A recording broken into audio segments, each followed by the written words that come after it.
Begitu transfer dari pusat ke daerah dimatikan, apa yang terjadi? Mereka megap-megap, bingung, cari solusi lain gak nyampe otaknya. So, solusi paling gampang apa? Naikin pajak di daerah. Ada daerah yang bisa mengandalkan pertambangan. Ada daerah yang bisa mengandalkan pariwisata. Ada daerah yang bisa mengandalkan perikanan dan lain sebagainya. Jadi memang harus kreatif dalam membangun daerah. Cuma masalahnya tadi yang gue bilang.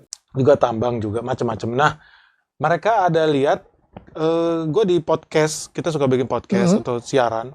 Nggak masuk akal. Ya jujur gue nggak masuk akal. Jadi orang bikin itu, gue bilang gue nggak mau. Orang lagi komen lagi. Sampai ada ibu-ibu juga bilang, Om Ben maju dong gini-gini.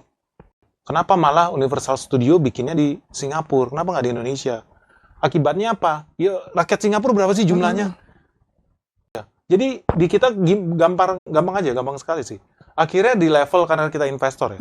Harus. Promosinya yang nggak ini kali ya. Betul. Dan strateginya sih know-how-nya. Orang kan sekarang mungkin fokusnya bikin kafe lah gitu buat pariwisata. Tapi kan enggak. Banyak yang mindsetnya gini. Orang itu semudah itu aja. Cuman kalau seandainya dipersulit, jujur aja kayak kita buka kebun di Kalimantan. Aduh, gitu. Sulit sekali. Sulit banget. Dulu saya kerja di perusahaan 1 triliun itu profit kita. Jadi di sini 1 triliun.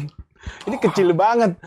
Yang paling seru, kita juga bakal mengunjungi nih emiten-emiten yang ada di ISG. Jadi buat apa lagi lo ragu bergabung di komunitas saham Benix Investor Group? Soalnya guys, tahun ini aja kita udah punya list saham-saham yang berpotensi memperkaya kita semua. Di sini gue susah banget cari tenaga kerja, kata dia. Duitnya udah kebanyakan ya. Duitnya udah kebanyakan, harus investasi di sini.